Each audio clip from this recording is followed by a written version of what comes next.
Buenas tardes a todos. Mi nombre es Tomás Collos, trabajo en APRESID como coordinador técnico zonal de Sistema Chacras y hoy tengo el gusto de presentarles este taller. Este taller está enmarcado dentro de la Chacra San Luis, cuya finalidad es mejorar los sistemas productivos del centro de San Luis en sus aspectos económicos y ambientales, optimizando el uso del agua. Para los que no conocen Sistema Chacras es un sistema de trabajo integrado para el desarrollo de tecnologías sustentables en un ambiente y un sistema de producción definido. También es para la formación de recursos humanos y la transferencia de los conocimientos que se van generando.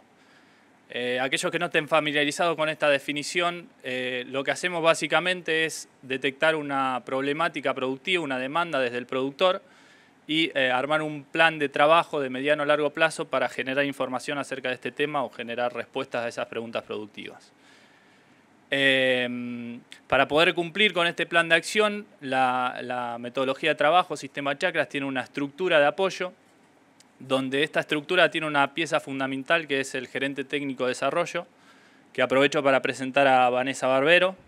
Vanessa es la GTD de este proyecto, la gerente técnica de desarrollo, es ingeniera agrónoma y está cursando su especialización en producción de cultivos extensivos. A su vez, Vanessa no está solo en esto, tiene un equipo de expertos que la acompaña y la asesora en cómo hacer las cosas y cómo analizar las cosas que se van generando. Que hoy en representación de esta mesa de expertos está Jorge Luis Mercado y también está Martín Torres Dugan por ahí que también nos está acompañando y va a aportar. Y Juan Cruz Colazo, que no sabía que estaba presente, perdón. Tenemos elenco completo. Está toda la mesa de expertos, así que aprovechen a preguntar todo lo que quieran. Y a su vez, está varios de los productores, que es la pieza central, que son los generadores de la demanda y los que nos guían un poco el camino para seguir estas líneas de investigación. La dinámica de este taller es un poco diferente a lo que vienen acostumbrados a escuchar. Vamos a escuchar primero 3 minutos de la visión del productor, por qué el grupo de productores decidió conformar una chacra. Después vamos a escuchar a Vanessa 15 minutos acerca de cuestiones técnicas que está investigando la chacra. Y después vamos a escuchar a Jorge Luis Mercado como mesa de expertos para que nos cuente qué aspectos destaca él de este proyecto. Así que los dejo con la palabra de Milton, que va a representar a los productores. Hola. Buenas tardes a todos. Bueno, mi nombre es Milton.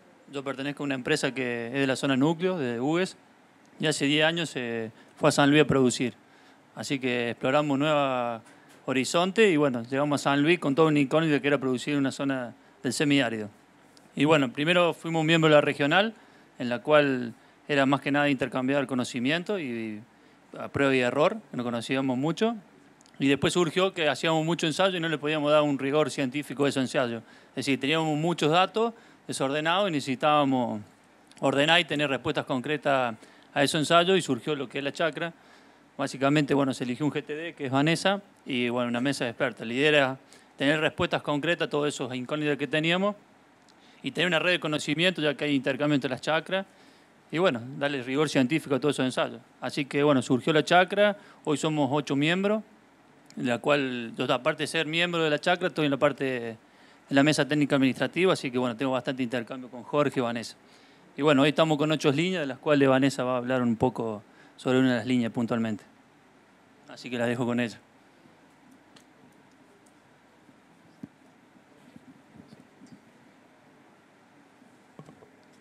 Bueno, muy buenas tardes a todos. Gracias por asistir. Yo vengo a hablarles básicamente sobre cómo optimizar el uso del agua a través de una estrategia que es la de la fertilización nitrogenada en el cultivo de maíz. La región de estudio donde tenemos los ensayos básicamente es en el centro de la provincia de San Luis. Como podemos observar, se encuentra desde el oeste, Villa Mercedes, hacia lo que es, hacia el este Villa Mercedes, hacia el oeste San Luis, zona sur Alto Pelado y para lo que es Barranquita, La Cumbre, en la zona norte. Bien, producir en este ambiente, hacer agricultura, es sumamente complicado en este ambiente justamente por el agua, que es el recurso más limitante que tenemos en la provincia. Entonces, lo que tenemos que tener en cuenta es las características que lo hacen complicado. Tenemos una alta variabilidad anual de precipitaciones, sumada a la escasez de precipitaciones y también una fragilidad en los suelos. Este combo de características hace de que los suelos se tornen muy vulnerables a procesos erosivos. Y frente a esa alta variabilidad, podemos observar que en años lluviosos podemos tener problemas de erosión hídrica, pero cuando tenemos años secos, tenemos problemas de erosión eólica producida por el viento. De allí que surge esta clasificación en 4 zonas, de norte a sur, que la clasificamos de acuerdo a la productividad de los suelos. Básicamente por el régimen pluviométrico medio anual de 700 milímetros en la zona norte, con suelos francos, a 400 milímetros en la zona sur, con suelos arenosos, para que se dé una idea, un 90% de arena tienen estos suelos. Y situaciones intermedias, como la que encontramos suelos franco-arenosos, zona 2, y zona 3, areno franco. Entonces, estas características hacen de que la zona sea una zona de alto riesgo para producir agricultura, para producir alimentos allí. De allí que surge la chacra, como bien comentaba Milton, para poder reducir esa fuente de riesgos. Porque en años malos, las empresas que producen el secano tienen una alta probabilidad de sufrir quebrantos. Porque en años buenos anda todo muy bien, pero en los malos, ¿qué hacemos? De allí que la chacra tiene una serie de líneas, como son las de realizar cultivos de cobertura, optimizar el uso del agua. Aquí tenemos una secuencia de lo que es cultivo de cobertura, utilizando lo que es centeno, desde la siembra hasta el secado, ¿sí? Macollaje y secado. Otras de las líneas sería la fecha de siembra, el maíz, fechas de siembra y grupo de madurez en soja, la combinación que nos permita poder determinar cuál sería, digamos, la combinación que nos permita maximizar los rendimientos y estabilizar la producción, como también indicadores de riesgo ambiental. Y aquí observamos lo que les comentaba anteriormente, las fechas tempranas, fechas tardías, esto de esta campaña pasada. Esta foto pertenece a la zona 4, que la zona 4 era la de menor productividad. Fíjense en el tamaño, ¿sí? Es abismal y por supuesto los rendimientos también acusan lo observado. También lo que se compara es la competencia económica que tiene el cultivo de sorgo versus el maíz. Esto significa en qué años conviene realizar sorgo en lugar de maíz. También estamos evaluando la respuesta a la fertilización nitrogenada, el maíz es temprano y tardío, todo esto es en secano, ¿sí? Y el riesgo empresarial. Pero nosotros hoy nos vamos a detener precisamente en la línea de fertilización nitrogenada para los maíces tempranos y tardíos. Brevemente, esto es un primer pantallazo de lo que obtuvimos de esta línea, en la cual observamos claramente un mejor rendimiento en las fechas de siembras tardías, ¿sí? En general, prácticamente en la primera zona fueron prácticamente insignificantes los rendimientos que diferían una y otra fecha. Este gráfico corresponde a los distintos ensayos, contemplando todo el set de datos, es decir, todos los tratamientos fertilizados y no fertilizados. Pero es como para ir entrando en tema y viendo cómo responde el cultivo a las distintas fechas de siembra. Lo que observamos acá es una situación precisamente en lo que es encuaje, esto es en zona 2. Lo que podemos observar es la diferencia a simple vista de las plantas que fueron fertilizadas. ¿Sí? Acá tenemos 2 dosis, vemos plantas con mayor área foliar, con mayor verdor, plantas que eran mucho más altas. Y unas testigos que nos acusaba esa deficiencia de nitrógeno, básicamente en el estrato inferior de las plantas, en el cual hay una translocación de nitrógeno hacia la parte superior o hacia las hojas jóvenes en el estrato superior. Por lo tanto, todo esto nos está indicando cómo impacta en el rendimiento, considerando que el rendimiento tiene una serie de componentes ecofisiológicos y por lo descrito hasta aquí, impacta en la eficiencia de intercepción y en la eficiencia de conversión. Como dijimos que impacta en el rendimiento, lo que observamos es lo siguiente. En maíces tempranos, claramente vemos que las espigas en los tratamientos fertilizados que usaron un mayor peso de granos y un mayor número de granos, y en las fechas tardías podemos ver la expresión de esos materiales, básicamente en los prolíficos, con una segunda espiga. Quiero aclarar que la primera imagen de maíces tempranos, perdón, corresponde a la zona 4, ¿sí? Perdón, que es la zona de menor productividad. En la zona 4, pero en fecha de siembra tardía, fue muy curioso, perdón, que con un material, gracias también, con un material que no es prolífico, ¿sí? Un Decal 747, en la dosis de 140 kilos de N se obtuvo una segunda espiga. Y como este tipo de comportamiento, también hemos visto comportamiento en mayor número de granos por hilera, mayor peso, todos distintos comportamientos que indicaron una mejor respuesta a la fertilización nitrogenada.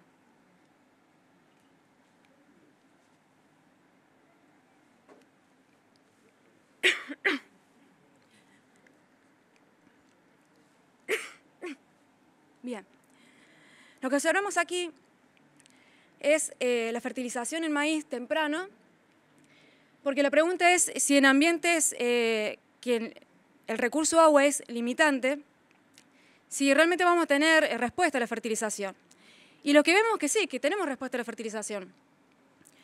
Fíjense en el R cuadrado, cómo ajusta, cómo está explicando que ese rendimiento se debe a la fertilización nitrogenada. ¿Cómo está ordenado esto? La primera curva corresponde a la primera zona 2, zona 3 y zona 4. ¿Qué pasaría con una fecha de siembra tardía? ¿Tendríamos respuesta? ¿Tendríamos respuesta de la misma magnitud? Lo que observamos es lo siguiente, tuvimos respuesta en los ambientes que son de menor productividad, como el ambiente 4, podemos observar que tuvo una alta respuesta. La pregunta que surge nuevamente es si todos los años se va a expresar de la misma manera, porque este año fue un año húmedo, ¿sí?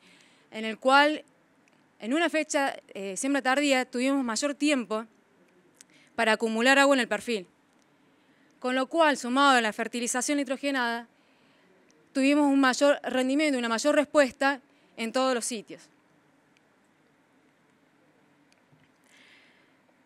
Como básicamente todo tipo de producción necesita un respaldo económico, si no cierran los números, no hay manejo que valga. Necesitamos que la empresa sea rentable, que el manejo sea rentable. Es por ello que se calcula la dosis óptima económica y en este caso nos centramos básicamente en una sola curva que corresponde a la zona 3, básicamente a esta curva, ¿sí?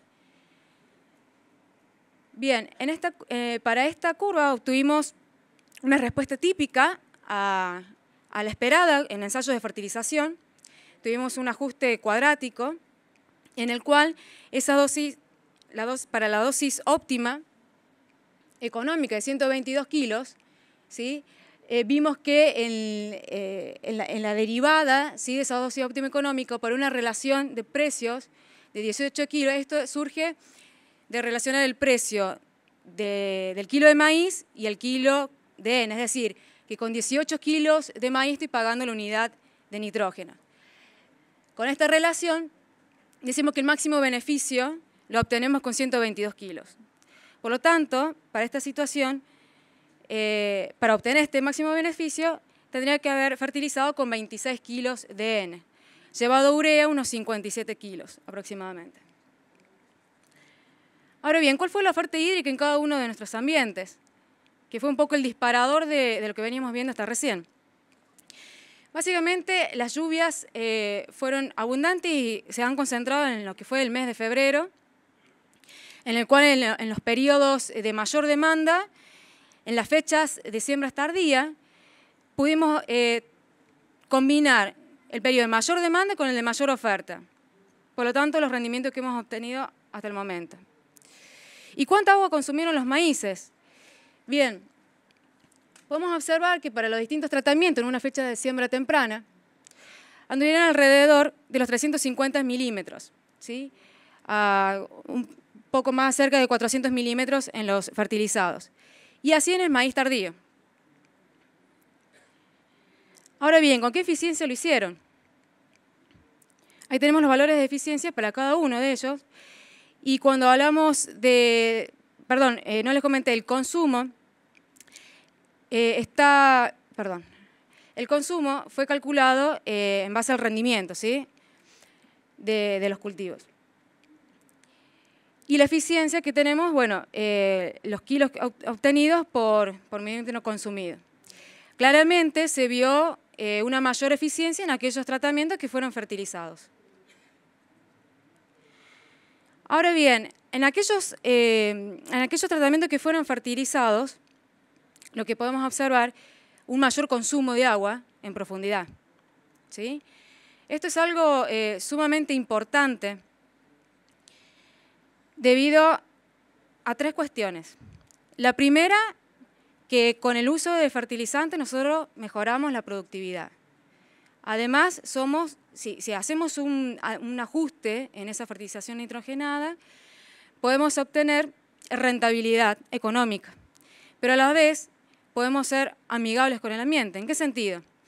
Que nosotros no estamos, en años básicamente que son lluviosos, el agua que se nos puede estar perdiendo en profundidad, por drenaje profundo, fertilizando, estamos evitando perderla. Estamos evitando de que se nos escape de nuestros sistemas. Por lo cual es sumamente interesante, dado que en condiciones de agricultura, en el semiárido, en el cual el agua, si la dejamos escapar en profundidad y que ésta recargue la capa freática y que puede conllevar a procesos de salinización y a procesos erosivos, podemos tener problemas como lo que se están viendo en la provincia de San Luis, que son la aparición de nuevos ríos y distintos tipos de erosiones. Como comentarios finales, ¿se puede mejorar el uso del agua con la fertilización nitrogenada? Sí, claro, teniendo en cuenta esos tres conceptos, a nivel económico, productivo y ambiental. Estratégicamente se puede transformar en un insumo, este insumo, ¿sí? el fertilizante, como un factor rentable. Y contribuye a reducir procesos erosivos de los suelos, claramente lo hemos visto recién. Además, otra de las cuestiones que tenemos que tener en cuenta es que una fecha de siembra tardía nos estaría aportando mayor residuos, que nos estaría también facilitando un mayor control o minimizando los problemas de erosión eólica. No obstante, fíjense en esta contradicción y lo cuidadoso que tenemos que ser cuando hablamos de las fechas de siembra tardía, que hoy por hoy son las más recomendables, las que se están usando con frecuencia por no disponer de agua al inicio de la siembra temprana. Que básicamente al sembrar tarde, los perfiles se van recargando cada vez más y con ello también aumenta el riesgo de pérdida de agua en profundidad y con lo cual ascienden las napas freáticas y es todo un ciclo, por lo cual fíjense que con esta herramienta, con esta estrategia de fertilización, podemos estar contrarrestando ese efecto negativo que tiene sembrar tarde. Por lo tanto, con todo lo dicho hasta recién, podemos decir que podemos hacer una agricultura sustentable, conociendo todos estos conceptos, mejorándolos y animándonos a continuar por este camino. Gracias por su atención y antes de despedirme quisiera mostrar los miembros, los integrantes y por supuesto el corazón de la chacra que está representado por la mesa técnica, pero como dijo Milton son 8 miembros y que las empresas que nos patrocinan y nos apoyan, Rizobacter Sara y el Grupo de Estudios Ambientales de San Luis. Gracias.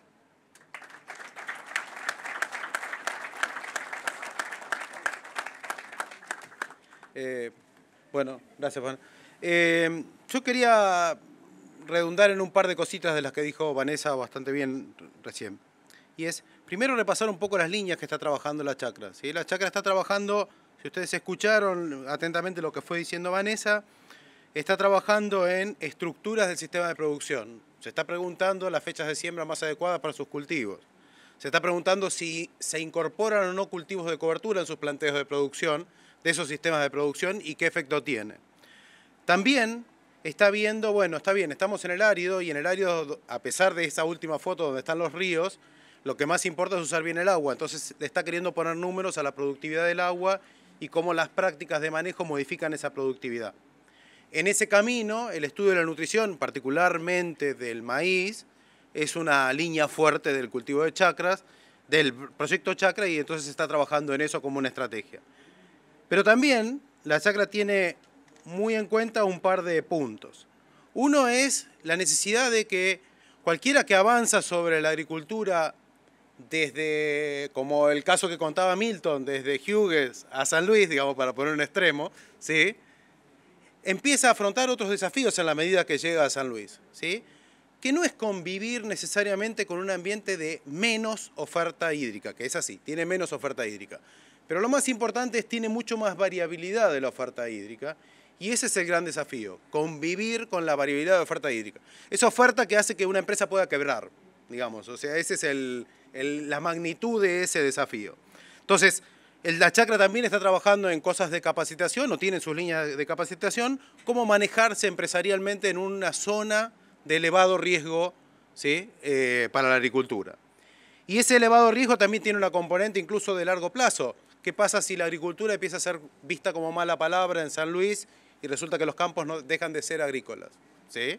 Cosa que ha pasado hace unos años cuando estuvo la voladura por el maní y se cortó la ruta 7 y qué sé yo, los niveles de cuestionamiento han sido muy grandes, ¿sí? O sea, entonces tenemos que atender esa visión de largo plazo y la chacra también aborda eso. Y la otra cosa que aborda la chacra, en parte asociada a esta cuestión de cómo nos van a ver como agricultores en San Luis, es la cuestión de justamente el riesgo ambiental. Uno de esos riesgos ambientales es el clásico, quienes estuvieron en la charla de Juan Cruz ya saben de cuál hablo, que es erosión eólica, ¿sí?, erosión hídrica, que también tenemos en San Luis y bastante, superficial, y este otro tipo particular que hablaba Vanessa de los ríos nuevos, en la cual viene trabajando bastante un grupo que es el GEA, que es un grupo del CONICET de la Universidad Nacional de San Luis, que trabaja en la zona. Yo además de repasar esas líneas, quería remarcar un par de cosas. Una de las que ya la dije. Un aspecto central de la chacra es la adaptación, ¿sí? Estudiar la adaptación de las empresas y los sistemas productivos a la variabilidad climática. El segundo aspecto que quería destacar de esta chacra es la aproximación experimental que tiene, ¿sí? O sea, la chacra está enclavada en un lugar donde tenemos en menos de 200, 250 kilómetros un gradiente de 800 a 400 milímetros. Hay un productor de esta chacra, en realidad hay dos, pero no pertenece a la chacra del campo, ¿sí?, que están haciendo agricultura en una zona donde llueven algo así como 400, 450 milímetros de media histórica y 90% de arena. Y en la otra punta de este gradiente está aquí el otro productor, digamos, que está explorando una zona de 850 milímetros y que quizás para alguien que viene desde la región pampeana y se va hacia San Luis dice, seguramente cuando cruzo el límite con San Luis se acaba el agua, digamos. Y no es así. Hay ambientes en San Luis mucho más interesantes desde el punto de vista de la oferta hídrica. Entonces la chacra está enclavada ahí y lo usa experimentalmente. Los ensayos que le mostró Vanessa están dirigidos a ser puestos en ese gradiente. Tenemos el compromiso de productores en ese gradiente que hacen los ensayos. Tanto la línea de fertilización como la de cultivo de cobertura, que es la línea de la especialidad de Vanessa, recorre ese gradiente, ¿sí? Entonces, lo queremos usar. ¿Por qué? Porque de esa variabilidad espacial nosotros vamos a aprender a la variabilidad temporal, ¿sí? Los años buenos pueden parecerse a la zona buena, los años malos pueden parecerse a la zona de menos oferta. Y además tenemos años buenos y malos en las dos zonas, ¿sí? Habrán visto que este año para la zona 4, maíces tardíos, fue muy bueno, ¿sí? Bien, ese era un aspecto, digamos, de la parte experimental. La otra parte tiene, por un lado, tiene experimentos, ¿sí? Tenemos casos seguidos con un grado de detenimiento para la línea de cultivo de coberturas. La chacra también está aliada a la regional. Los miembros de la chacra son la mayoría de los miembros de la regional San Luis, ¿sí? O sea, digo que la regional tiene más miembros que la chacra, pero, digamos, está constituida por miembros de la regional. Con lo cual, entran en análisis todos los datos de casos de los productores en toda esta zona. Con lo cual, se estudia esos gradientes con casos reales, además de lo experimental. Bueno, también dijimos que estamos con la cosa de capacitación, que es siempre importantísima. Y por último, digamos, bueno, quería destacar un par de cosas más. Primero es que la chacra tiene la suerte de tener un lindo equipo de trabajo, productores que están comprometidos, ¿sí? Apoyo desde APRESID, una GTD a cargo, digamos, experiencia en haber cambiado, madurado en esos niveles. Después tiene, por supuesto, un equipo de apoyo, que son estos asesores que llamamos externos, pero que en realidad han formado parte desde el momento inicial en la discusión de qué se hace y por qué se hace junto a los productores, ¿sí? Y eso es muy importante en cómo está generado esto. Es una discusión íntima en eso, no es ex post, sino que es durante. Y bueno, está Martín acá, digamos, como apoyo de alguna manera desde Tecnoagro, que apoya esto de alguna manera apoyando a Martín. Está Juan Cruz, estoy yo en su momento inicié como miembro del GEA, pero hoy estoy en el INTA de San Luis, y Juan Cruz es también parte del INTA de San Luis. Y la chacra, justamente como es un proyecto de INTA y de APRESID, tiene una importancia bastante estratégica para el INTA y es para nosotros importante que juntos generemos conocimiento público, que esa es la principal misión que tenemos. Lo que queremos generar es conocimiento público, ¿sí? Y que de alguna manera se aprende y se genere una mejor agricultura en San Luis. Listo, muchas gracias.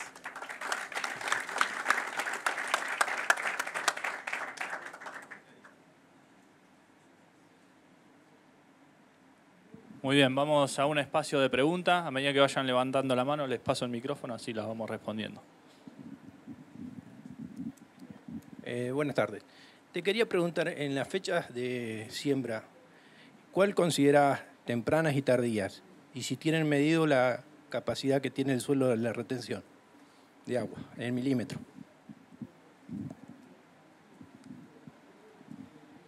Sí, como rango de fecha de siembra temprana está alrededor del 10 de octubre, 10 días antes, 10 días después, y fecha de siembra tardía, 25 de noviembre, unos 10 días también, anteriores y posteriores. Exactamente. Y más que todo, en cuanto a las fechas tardías, lo importante es tener en cuenta de no atrasarla tanto por el riesgo de las heladas tempranas, ¿no? Básicamente por eso. No sé, ¿qué otro? Bien, la capacidad de retención de agua es distinta en cada una de las zonas, dada, ¿no es cierto?, no solo por ese régimen hídrico anual promedio, sino también por la textura de los suelos, ¿no? Lo cual lo hace totalmente distinto una zona de otra. Y va desde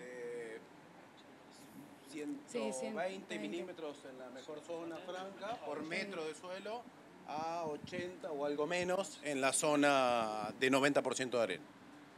Con una zona de fuerte caída a partir del 80% de arena, que empezamos a caer bastante.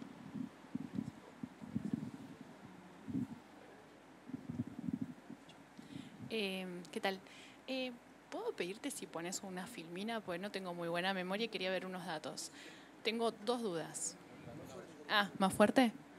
Mira, necesito la filmina donde mostrás la curva de rendimiento en función de nitrógeno de maíz. Perdón, pero... a ver. Te compliqué la vida, ¿no? No, por favor. Ahí está. Ahí sí, ahí Acá. está. Rendimiento. Sí. Eso es N disponible. Yo tengo una duda. ¿Probaron esa misma curva, pero con datos productivos? No, esto es ensayo. Solamente ensayos. Solamente o sea, ensayo. meterle todavía porque no sé, ¿entendí mal, Jorge? ¿O tienen datos productivos de rendimiento y nitrógeno? Tienen datos productivos de lote. Exacto. Por ejemplo, el nivel de fertilización no es... No, porque como los niveles de fertilización son más bajos, en realidad lo que te está dando es rango hacia abajo y podés hacer más robusta la curva.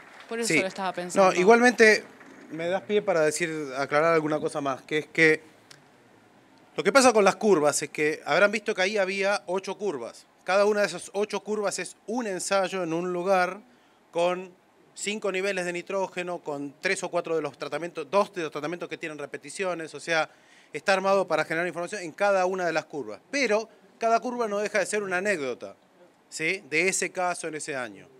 La aproximación de la chacra es 2 cosas. Es primero generar casuística.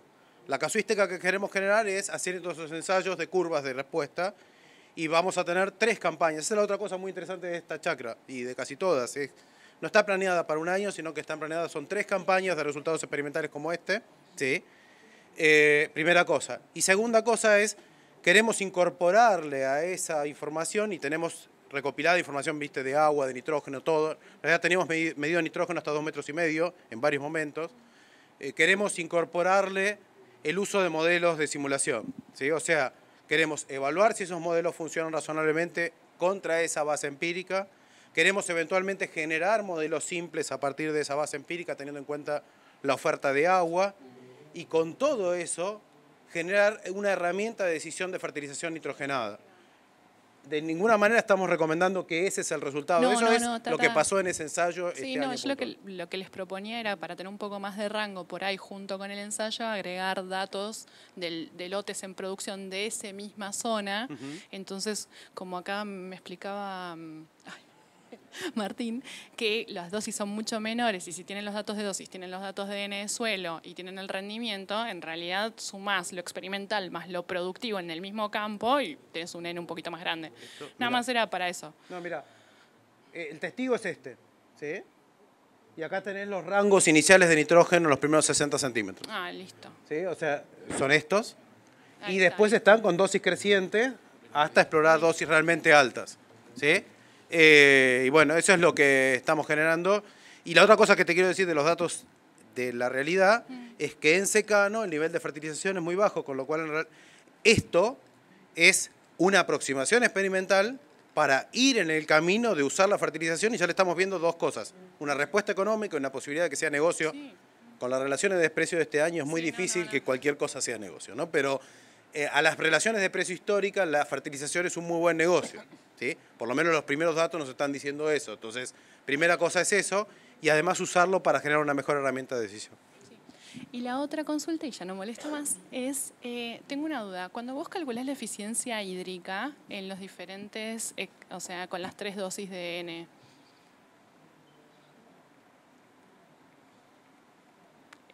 ya no molesto más con esto. Ahí, listo. Una consulta. Yo no tengo ni idea de eficiencia hídrica, voy a serte sincera, pero así a simple vista parece que como que los valores son bastante similares. ¿Vos le hiciste algún tipo de comparación estadística para ver si los valores de eficiencia hídrica eran diferentes entre tratamientos? No. Lo que es análisis estadístico en la eficiencia no se ha hecho. Y para tu experiencia, la diferencia de eficiencias hídricas entre el testigo y los fertilizados es importante? ¿O? Es importante, te explico, vuelvo a este gráfico. Esa eficiencia la vemos básicamente ahí, en ese consumo. Hay una diferencia, primero, ¿vuelvo? Los tratamientos fertilizados consumen 50 milímetros más de agua este año, ¿no? Sí, obviamente. Pero además la consumen con más eficiencia. Ya eso de por sí es un resultado favorable. Sí. Hubiera sido distinto que redujera la eficiencia. ¿Sí? Consumo más agua o mantengo la eficiencia. Y Y la otra cosa es, el análisis estadístico de eso en realidad es la regresión de respuesta al rendimiento, porque la oferta la puesta actual. Muchas gracias, disculpa la molestia.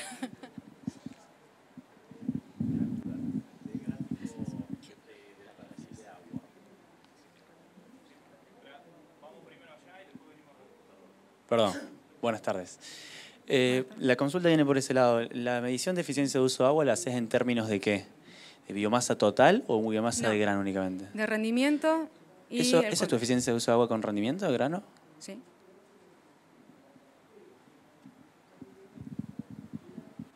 Es eficiencia de uso del agua para generar rendimiento con el consumo, o sea, es agua útil inicial menos agua útil final más lluvias en el ciclo desde siembra a madurez fisiológica.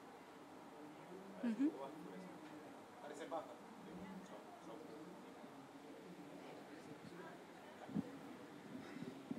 Por acá había una pregunta. No sé, para los dos igual. ¿Está ensayando el tema de bajas densidades? Sí. Somos de Dorrego, somos medio fanáticos de las bajas densidades, pero... Bueno, de parte de la chacra, bueno, yo como parte de la empresa hacemos agricultura de precisión en lo que es San Luis y estamos ensayando. La verdad que los datos son bastante sorprendentes, hay bastante respuesta a la baja densidad, pero la verdad que datos no hemos traído, pero sí se está ensayando en la regional y es una incógnita que tenemos porque siempre la tendencia está a aumentar cuando uno va a las compras y cuando vamos a los ensayos nos estamos dando cuenta que hoy estamos usando, para tirar un dato así, densidades de entre 50 y 55.000 en la zona 1, que es la de mayor régimen, en ambientes muy buenos, estamos en 60, 65 como dosis óptima, y te podría decir que en zonas 4 estamos llegando a ser 25, 30.000 plantas por hectárea. Algo que quería resaltar y con pie de la pregunta que me hiciste recién, es que los distintos tratamientos, los distintos ensayos están orientados, digamos, en franjas, en grandes franjas, ¿sí? Digamos, no son parcelas experimentales, ¿sí? Son franjas, llegan hasta cada parcela, tamaños mayores hasta el hectárea. ¿Cómo? Sí, de media hectárea hasta 2 hectáreas. Sí, acá. No me quedó claro el tema del gráfico del perfil. Ese. Bien. Si me lo puedes explicar, por favor. No lo entendí. Lo que vemos acá... Y otra vez. ¿Sí? Después sigue la pregunta. Ah, no. Otra consulta más. Bien, lo que observamos acá, este es el contenido. Al momento del muestreo, esto es una foto en madurez fisiológica, ¿sí? Para maíz temprano y para maíz temprano y tardía. Estas curvas lo que nos indica es el contenido hídrico en ese momento, ¿sí? Para cada una de las situaciones. Lo que observamos acá que en la línea violeta, que sería el tratamiento fertilizado, tuvo un mayor consumo, ¿sí? Porque lo vemos que está mucho más próximo, es decir, que un fertilizado por debajo del 1,5 metros, por debajo de los metros, ha consumido más agua. ¿Y cómo nos damos cuenta que consumimos más agua? Porque está próximo a la curva de referencia, que es la punto de marchitez permanente, ¿sí? Esa es la lectura que se hace de este gráfico. En realidad es que el fertilizado no dejó que pasara agua hasta tan profundo y el no fertilizado sí. O sea, digamos, el consumo lo ves en una cuestión de la dinámica de eso, no es esa foto. ¿Sí? El año pasado, en la campaña 2013-14, tuvimos el mismo resultado. Y la diferencia es, digamos, una reducción de drenaje y de pasaje. Exactamente. Ahí se ve bien. Exactamente. Justamente en este gráfico quise mostrar en madurez fisiológica porque se ve bien marcada se ve bien marcada esta diferencia, cosa que al momento de R2 en cuaje, la diferencia en el consumo o esa restricción, ¿no? en dejar que baje la humedad en profundidad estaba un poco más acotada. Y eso se debió a las precipitaciones ocurridas durante el periodo, ¿sí? Que permitió la recarga y permitió también que se llenara más el perfil. Ya en esta etapa del ciclo de cultivo se puede evidenciar más la diferencia. Me indican que hay tiempo para una sola pregunta más. Quería agregar una cosita más. Bueno, en las zonas que tienen altas o tienen grandes porcentajes de pendiente, ¿están trabajando con terrazas o algún tipo de sistema para frenar el escurrimiento superficial y a su vez aumentar la percolación del suelo en el perfil?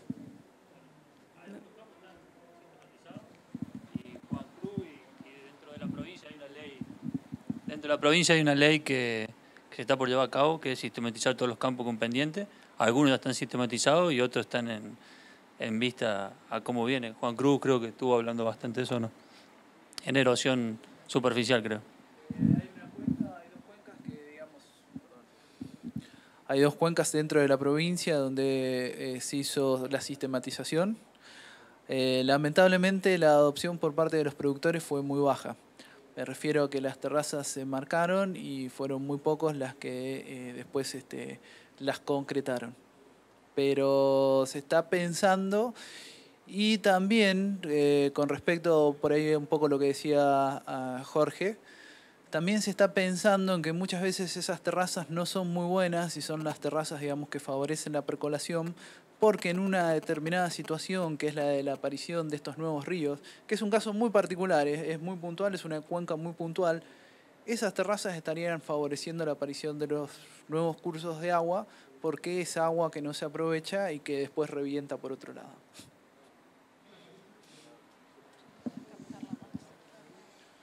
Una pregunta quería hacer en relación a eso. ¿Qué capacidad de infiltración hay? ¿Y qué inconvenientes le ven? No sé, hay dos zonas bien diferenciadas para trabajar con cultivos de cobertura como antecesores a los maíces tardíos, etcétera, para implantarlos.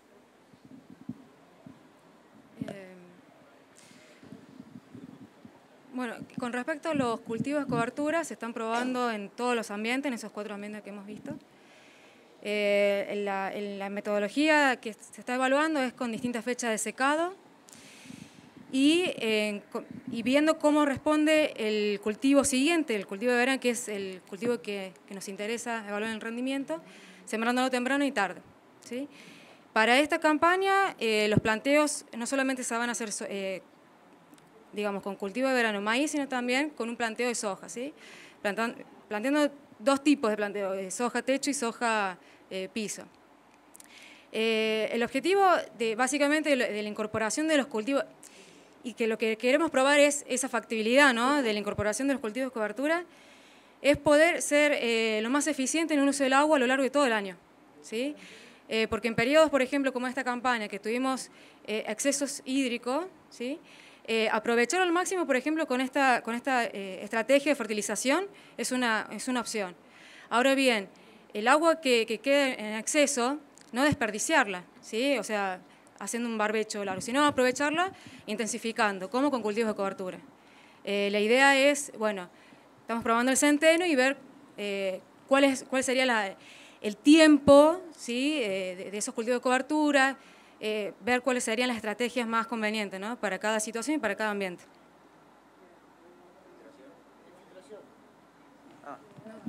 No, a ver, son suelos arenosos casi todos, en general no tienen mayores problemas de infiltración, puede haber algunas situaciones, pero son muy puntuales, no es una situación muy problemática. Sí puede pasar que en zonas de mucha pendiente empieza a correr y ahí sí es otro problema, ¿sí? De todas formas, el desafío es que no corra en superficie, que entre y que se consuma. O sea, es las dos cosas, que entre, pero después lo que hay que planificar es consumirla, digamos.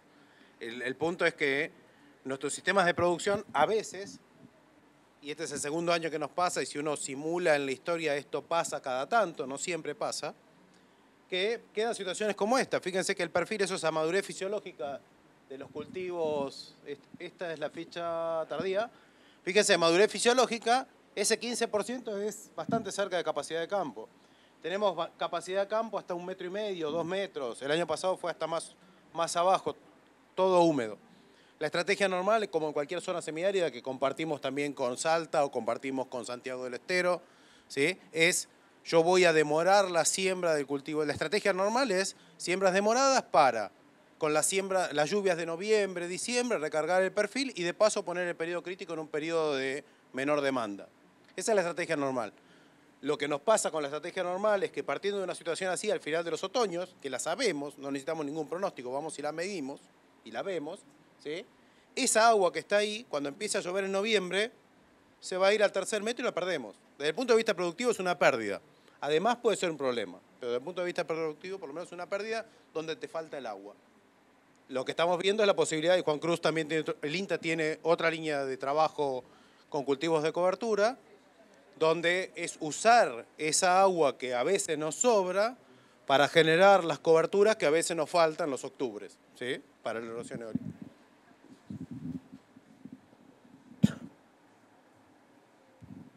Muy bien, damos por finalizado el taller. Cualquier duda que tengan, estamos acá para responder.